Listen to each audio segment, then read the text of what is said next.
Welcome to the Win All Day Everyday podcast presented by Prairie Hockey Academy. My name is Barrett Kropp, and I'm the general manager and head coach of the U15 prep team that competes out at Prairie Hockey Academy. And today's episode is all about parents and how we get parents involved at every level of the game. And we're really excited today to have our guest on board. We got three boys. The Pratte family has been a big part of Prairie Hockey Academy over the years. And today I'm joined by Jennifer Pratte to be here in the studio with us to talk about all the great things that she's journeyed with her boys along with her husband, Darren. And, there's lots of great stuff that she's going to bring to the table, including having emotional support there for the players and making sure that they are in tune with their character development. So stay tuned for the episode. In our house, we don't talk about stuff like that. We don't talk about stats. We don't, anything like that. When you see your son in a role like that, it's like, okay, not only, are we helping him become an elite athlete, but a good human, and he's going to be a good dad. So Jennifer, what is it like to be a parent of a high-performing group of boys? Well, our boys definitely keep us busy. One of the biggest things I would say with them being in the elite part of hockey is there's a lot of ups and downs. And as parents, we have a tendency to overprotect them when they're down in their low times and then overpraise them in their high times. But we try to help them navigate through these ups and downs and teach them how to minimize the low lows and the high highs. Ultimately, we also, with being involved with hockey, they have had a lot of great experiences. Along with that, they've also had a unique set of challenges. Right. But we teach them to be respectful, to treat others with kindness, and to stay humble. And then also, I would say our last thing is we try to teach them what you put in is what you will get out. Right, yeah. You talk about those highs and lows of any young athlete, and as they're coming up, whether it's in a team sport or individual sport, they're always going to have wins and losses, but they're also maybe have like some injuries or, just some other great moments where they can celebrate with teammates. At what point did you and your husband, Darren, understand that, man, we might have the boys might have a little bit of high performance in them in terms of their, being hockey players and even just well-rounded athletes? At what age, I guess, did you guys realize, well, we might have something on our hands here? Ty had the opportunity to actually go to California for inline. And he got to play for Team Canada, which was really cool. Cale had an opportunity, not hockey, but with baseball. He was picked up by a team outside of Regina, and he was the only kid from Moose Jaw. And we got to go to Las Vegas, and it was great. It was a team we had for 4 years. And with Luke, he, again, not necessarily hockey, but he also had the opportunity to play for Saskatchewan at the Little League National Championship in Calgary. Right. And that was pretty cool. I would say with hockey, we figured out, I remember it was a low time for Ty. It was the U16 year. And at that point, the coach couldn't offer him a spot. And he ended up talking to Scott King. And Scott said, you know what? You can lay on the couch and you can get dusty or you can brush yourself off and get going. And so for that, at that point, that was Ty's kind of moment. I'm going to prove some of these people wrong that I can do it.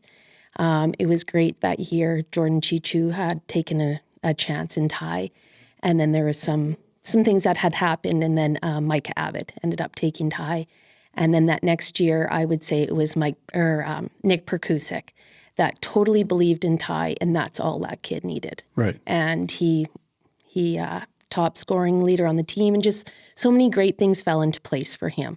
Yeah. So he just needed that person to believe in him. Yeah, I think that's an important lesson as we talk about on today's episode, just working alongside parents who have elite level athletes in their home. Your summertime and your wintertime, the craziness of your schedule with three boys, three different age groups, the different sports, whether it's baseball, inline, I'm sure maybe they play some lacrosse, you get some hockey in there. Let's talk about the winter, first of all, because that's what we're in the middle of. What is your schedule like at home? How do you guys keep that balance? It's a lot of conquer and dividing, figuring out who's going where, who's going to what, showcase, who's going to what community to watch Ty play. And we just always make a point that one of us is at one of the boys' games Right. or for the weekend. And if we can't be there, often we have family members that will be there in place for us. So we really depend on our family for that, and also friends. The boys are really good at understanding we always can't be there. Right. But always we make a point that we are there. And if by chance we aren't there, we're watching from home and always get a phone call after. So Yeah, that's awesome. In terms of let's just talk to the audience today about, let's go with Luke first, and he's with the U15 team this year at Prairie Hockey Academy. Talk about his journey to this point, and even some of the highlights that he's had during this current season. well, we always say that Luke is wired a little bit differently. He's the youngest brother of 3, so he has high expectations. He is an achiever. He wants to do better than his brothers. Luke was offered the opportunity to come out to PHA, was it in June, I believe, or July? And he just kind of took off from there. Little things we see with him at home. He's stick handling in the basement with a golf ball. He's out in the garage shooting pucks. Luke is always working, and he's always working hard and putting in the effort to get himself further ahead. I think growing up too with Luke, he was never at the top of his. He was never at the top. None of my kids were ever at the top. They always had to work hard to get to where they were, and they always have to put the work in. Sometimes coaches see kids when they're nine years old, and they're entitled that they're, going to be this next Connor McDavid, or, Right. and then our kids have always had to work for it. I think Luke has seen how hard that Tais had to work. Kale is coming as well, and so Luke's had some really great achievements this year, from not only just being captain, but being there for some of the players when there have been some other issues going on. He's kind of the guy that I think sometimes rallies around his teammates. He's even said, I've learned how to be a better loser.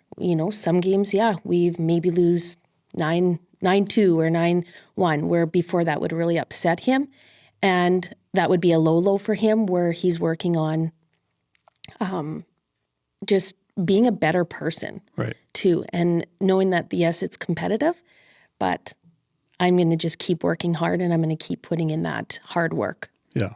So We see that for sure. I mean, there's a lot of pressure in his age group, right? Being the Bantam draft year and all the Sask first tryouts and stuff like that. So I've seen firsthand where he's just come alongside, not just because he's a captain. I think it's one of the reasons why he's a captain, that his teammates voted him in as such, but he does care about his teammates, right? And in a recent podcast, we had Gardner McDougall on. He's had an undefeated season out at University of New Brunswick and multiple national championships. And that's one of the secrets, he says, to the players he wants to bring into his program and the culture he's created, is that they have to care about each other. And in fact, he uses the word love. And so I see that from Luke. I see that he actually cares about his teammates. And so I think that's pretty something special that you and Darren have been able to put into his life. Mm-hmm. Let's talk about Kale. He's another PHA athlete, and I think his journey maybe has had a few more, ups and downs. Just he's into it a couple more years than Luke is. But let's unpack his season. How are things going for him? Kale's having a really good season. Last year he was super excited. I didn't even know. I had no clue about what the draft was. I got a text from a mom. Hey, congrats. I had no clue. And I guess that would be another thing. In our house, we don't talk about stuff like that. We don't talk about stats. We don't, anything like that. But Kale was drafted to L'Orange, super excited. But what he was more excited about, too, was his friends. Kale's a very loyal person. And I think you can see that this year with him being an assistant captain. The other thing that was great about Kale is him and Luke got to play together this year. And before Kale stepped on the ice, we said, if Luke gets hit, you need to worry about yourself. Kale's a protector that way. We've seen some big things when you look at Kale, like he's not afraid to grind. He's not afraid to hit. And I think by him being acknowledged for that and figuring out what his strength is, he's really bloomed as well. Like I'll say it here, but like he has put up some points this year and he works hard. And I think, they depend on him on the power play for his shot and, things like that. And it just really goes far. Yeah. So I think just seeing that work too. When his little brother comes home, maybe might chirp him a little bit, but just gives him that motivation to keep going. Right. So. And then on to Ty, your oldest son, in terms of his journey. Like he came through minor hockey, he's been through the academy route with PHA.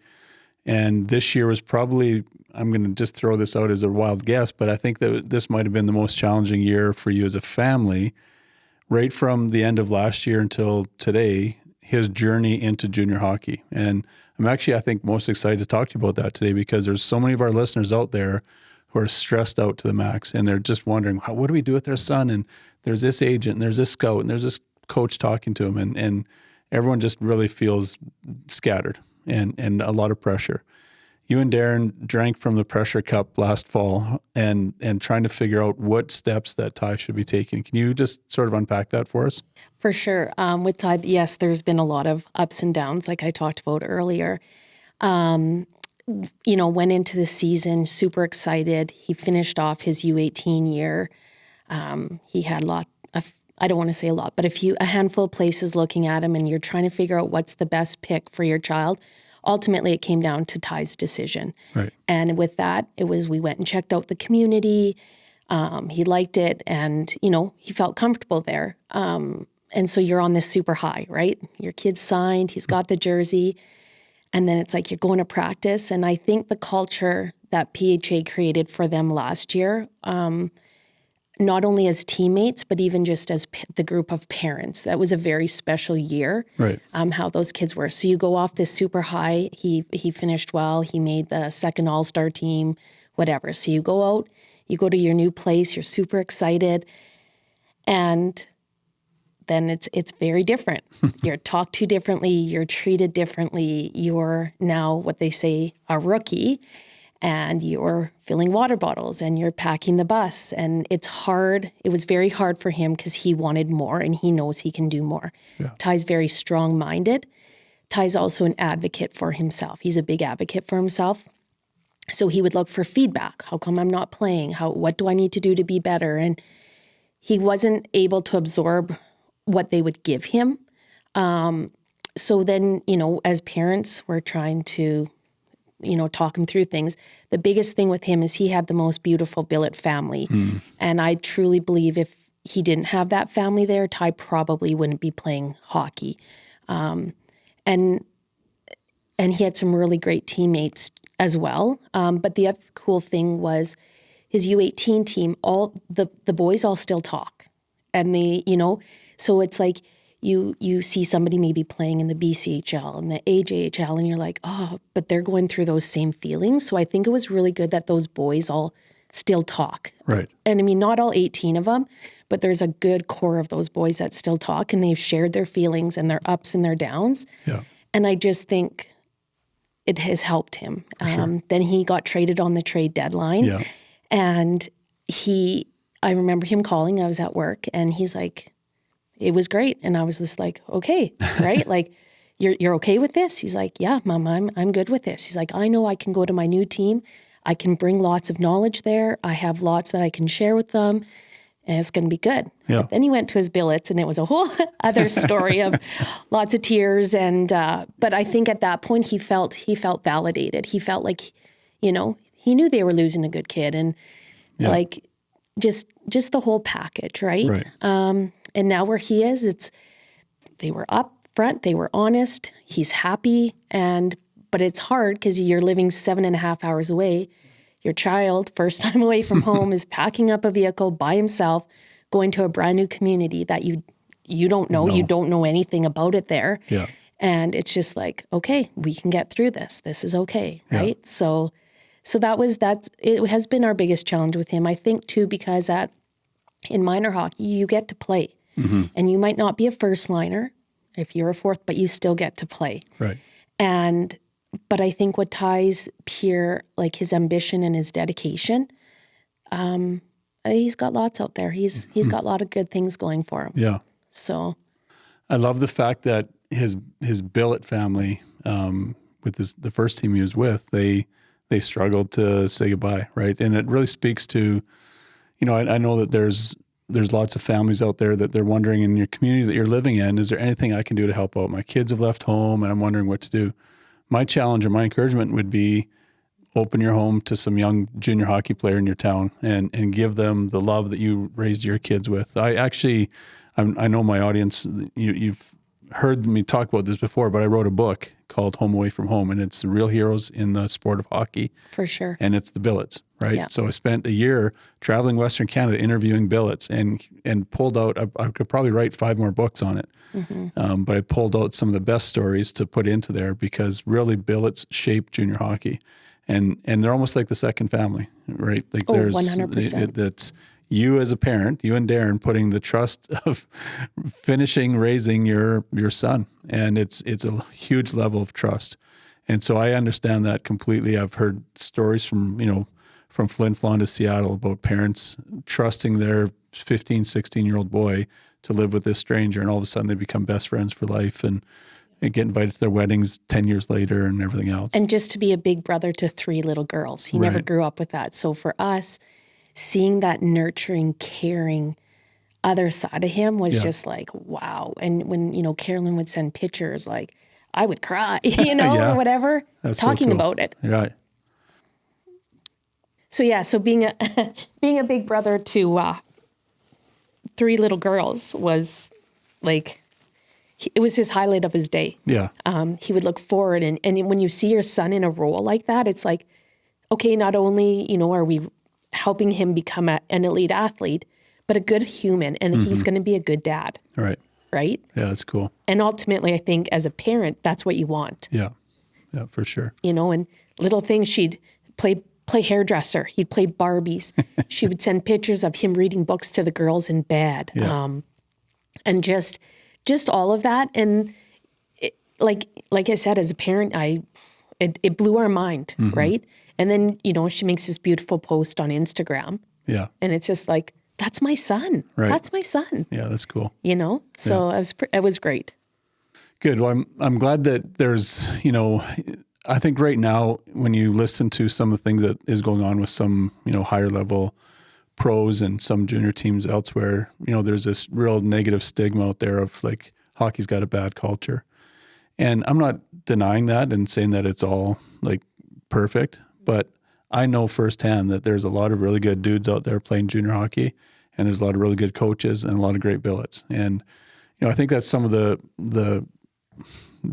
origins of even our podcast. We want to tell great stories. We're not the bad news bears here trying to, find all the faults in everybody. We're just saying, hey, here's some great experiences that people like yourself, like your family has actually had right from whether it's like in little Tais all the way through to now onto their junior hockey journey. So I'm really excited about that type of stuff and hearing that there's still some awesome billets out there and there's lots of really good young men who are well-rounded. They're leaders on and off the ice. And we're seeing that in your 3 sons. And it was nice too. We billet as well. Right. Our one billet, we joked around. He had played AAA and Ty came home and asked us, and Darren and I were like, no, we're too busy. And so finally he broke us down. He's like, he was the first kid that said hi to me out at Carenport when I was in grade 9. Okay. So after we say, sure, we'll have him. He's like, I forgot to tell you, he's 6'4" and 200 pounds or what. And Darren and I were like, huh?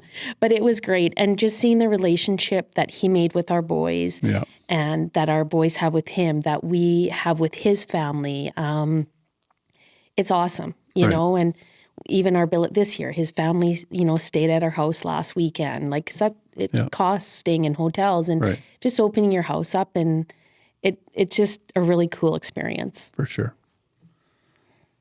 Thanks for being a billet as well. As you look back on the last year with Ty's journey into junior and whether he was traded or not and whether he had a good billet or not, is there anything that you and Darren would have changed in the last year and done differently? I think we maybe should have talked to him more about being a rookie and just I think because he came off such a good season last year that he expected to go into this team, into junior hockey and play all the time. And sometimes now I wish we would have maybe talked to him a little bit more about that. And we, even last night we say, just trust the process, trust the process. That would be the biggest challenge, I think, is just preparing them to sit. Because again, in minor hockey, you don't, you get to play every game. Yeah. And I remember him making a comment, because he had played with Liam Ernst, the goalie, last year, and even this year. And he says, yeah, but Mom, it's different. Liam still gets to dress every game. Right? So he gets to put on the jersey, he gets to put on his equipment. It's different than putting on your suit and sitting in the stands. So I wish we would have prepared him a little bit more that way. And just, I think, being a first time leaving home, what does that look like? How does it feel? Those kind of emotions that maybe we didn't as much. And maybe it's because we wanted to hold back because we couldn't believe that our son was leaving too, right? So as a parent, you don't always want to over talk it too much that way, because then it makes you anxious or whatever, right? Yeah. So. Yeah, and as we've talked about sort of the, during the season, what the schedule looks like for the boys, does the summer schedule get any easier? No. The boys all, up until last year, well, Ty won't this year, but they all have played ball, high level ball. Yeah. So it's like we, finished playoffs in March, and we're already, Kale's team's already been practicing since October. Okay. That happens every Sunday. So it really doesn't. Yeah.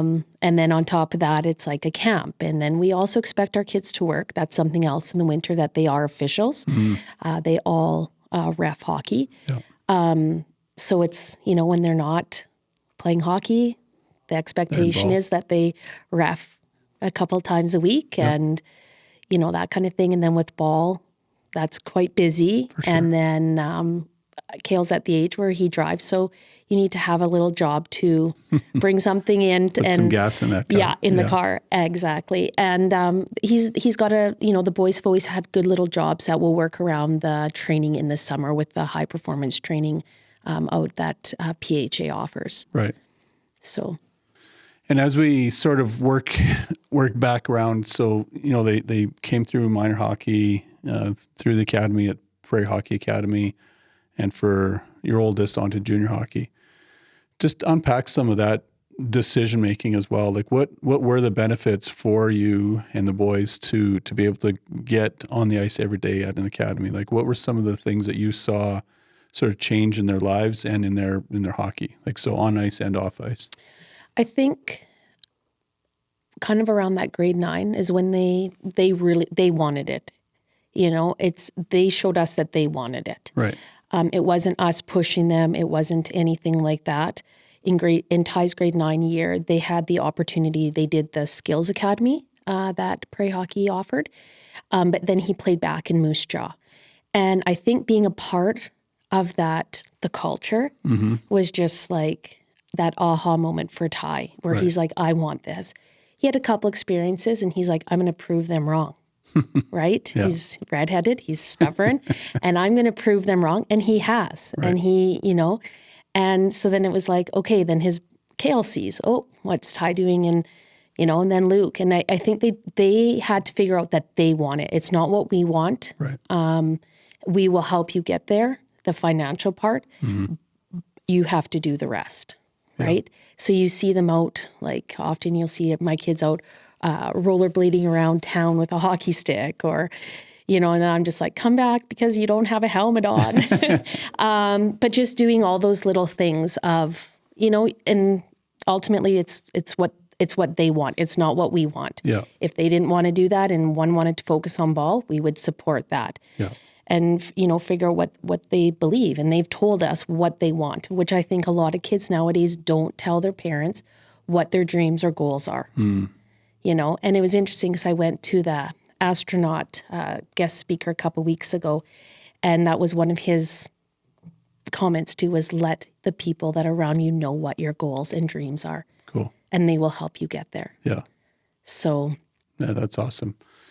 And it dovetails perfectly into our next segment. It's a segment that we've had on every episode where we say, in our opinion, as the show, we say the role of a parent is to give guidance and to provide, right? And so this next section, We call it Guide Provide. And it's where we ask our guests to give us like one piece of advice for players, for parents, and for young coaches. So as you sit back and reflect on the last 3 or 4 years, as your boys have entered into that elite stream of high performance hockey, high performance baseball, what are some things that you would say, okay, for another young player that's coming up, he's in grade 7 or 8, guy or girl, whatever sport, what would you say that they need to really sort of focus on as a young athlete? Kind of knowing who they are and what they want. I think sometimes it's what parents want. And then because as parents, sometimes we don't want our kids to fail. Right. And I think that's a big issue nowadays with my generation. We don't want our kids to fail. So we will go to whatever extremes so that our kids don't. Yeah. And if I guess that would be one thing. If you really love hockey, then do that. And as parents, you can find a way, to help your child, right? Yeah, it ultimately comes down. And I think too, just put in the effort, because what you put in is what you'll get out. If you're not putting in effort and you're, let's even say in the gym, you're sitting in the corner on your phone, you're not going to get anything out, right? Yeah, for sure. So, and that would be one thing I would say with Luke. Luke puts a lot of effort outside of being on the in the rink, on the ice, in the gym. Yeah. He puts a lot in. I would say Kale is probably our most natural, skilled. If sometimes I say he had a little bit of Tais stubbornness and Luke's, he would be another creature. But I think it's also coming. Yeah. And the other thing I want to say is sometimes how kids are defined when they're U7, U9, U11, you change and you mature hugely in that grade 8, grade 9 year, and even the grade 10 year. So if you're small, don't get yourself focused because I'm small, right? What can you do? Yeah. And I know that's one thing Luke will talk about. Braden Point is one of his, he likes to play like him. He likes to go in the corners. Often Luke comes out with the puck, and that was something that we noticed too at the top 80.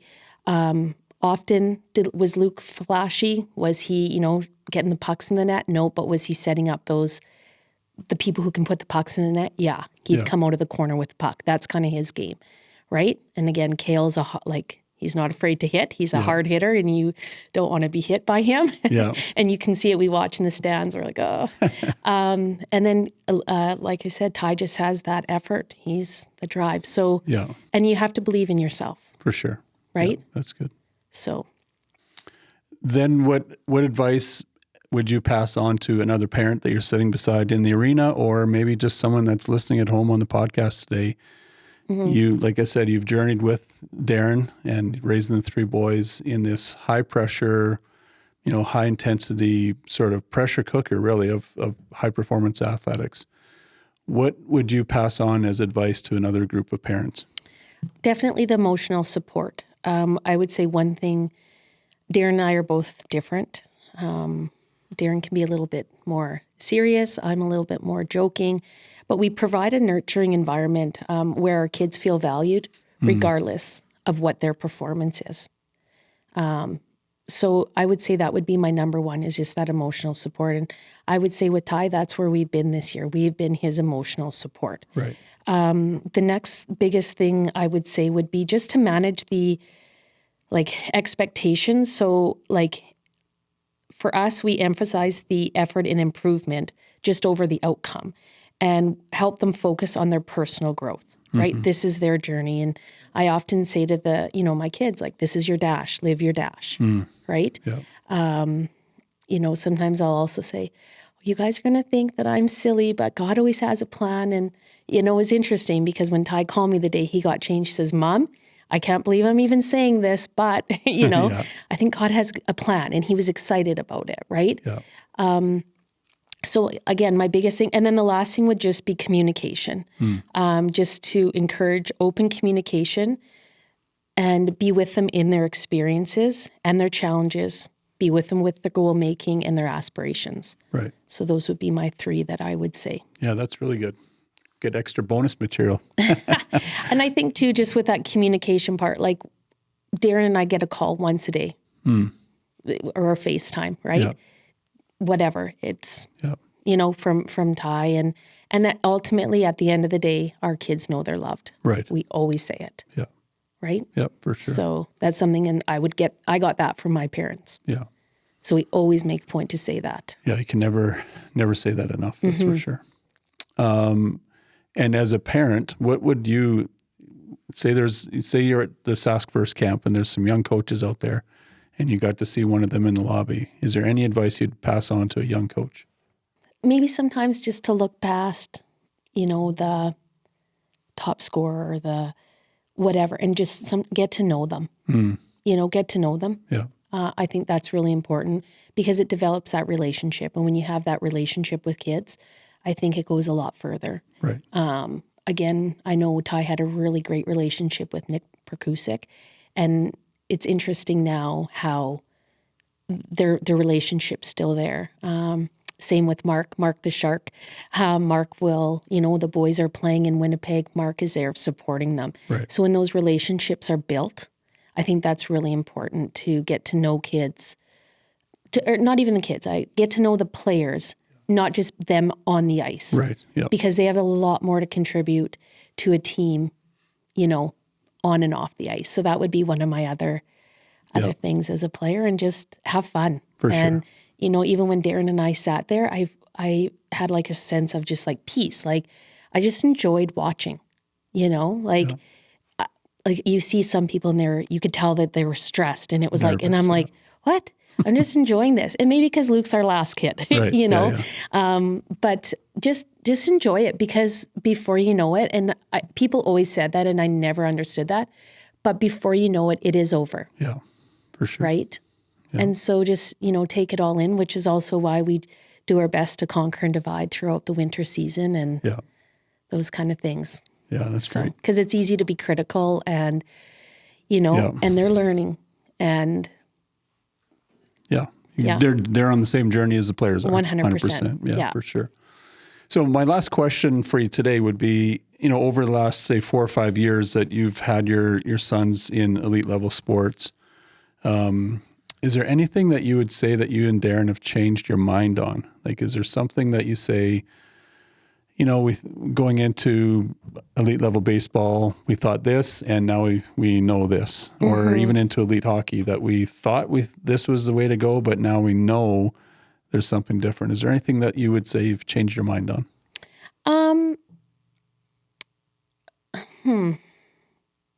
I think sometimes we've kind of changed our mind on you're kind of networking a little bit too. I never really, again, it's not my thing, but I never really understood that whole networking part in sports. Right? Like, I'm just happy to go to the field, watch my kids, go to the rink, watch my kids. But it's interesting when people come up and talk and, oh, okay, oh, you notice that? And not only networking with coaches, but networking just with people in general, and I think with that's changed my mindset. Like, I feel like I have a lot of friends outside of Moose Jaw because of hockey. Yeah. Right? I never seen that before. Like, I was like, okay, I have my little book, I'm good for whatever. But it's like now we have, friends in Boston, friends in Calgary, friends in Quebec. And I think that's cool. Right. Yeah. Just that whole networking piece. I think the other thing is just like, we've changed our mindset too. We used to be so worried, like, oh, are we going to make, tier AA or whatever? And now it's just like, whatever, it is what it is. Yeah. So I would say over the years we became more calm and just enjoy it. Just got it figured out. Just got it figured out. Yeah. Well, Jen, I really appreciate you coming on the show today. I know that it was, a bit of a short notice to get you onto the set with us, but we're really thankful. I think that you and Darren have really demonstrated well for all the parents that might be listening out there what it really is like in terms of the highs and the lows of their seasons, whether it's, at an academy, whether it's minor hockey, whether it's on to junior and beyond that.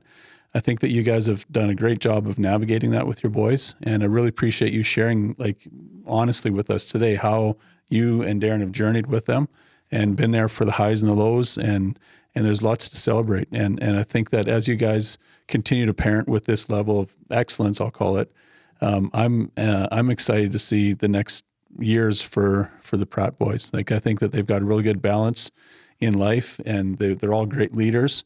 And as they continue to live that out and have you guys as parents supporting them and other family members, like you said, helping out with some of those crazy schedules, I think that really the sky's the limit. And I know some of the goals that the boys have set, and they're big, they're audacious. The BHAG is what a former basketball coach used to call it, is big, hairy, audacious goals. And I think that I see that in your boys, and they're living it out. And you guys have done a brilliant job in doing that as parents and helping them journey through that. So again, thank you for being on the show today. Really appreciate it, and look forward to getting some more feedback. You're the second parent that has been on our podcast. And I love to hear it from a mother's perspective, because the other parent that we had on was a dad, and it was a lot different conversation. And so I appreciate what you brought to the table today. There's one last thing I was thinking about that question you asked, Barrett. Another thing that I have seen is just the character building in my kids, and facing the setbacks and the triumphs, like in that competitive environment. And it helps them build that character, right? Yeah. And I know we talk about that, and through that, I think it teaches them those valuable life lessons that as a parent we think we teach them, but it's like, how do you teach empathy? How do you teach adversity? How do you, resilience, until you actually experience it? Right. I always say that the kids have had their toughest lessons in sport, Right. and they've also had some of their best experiences in sport. For sure. So thank you for having me. Good. Thank you.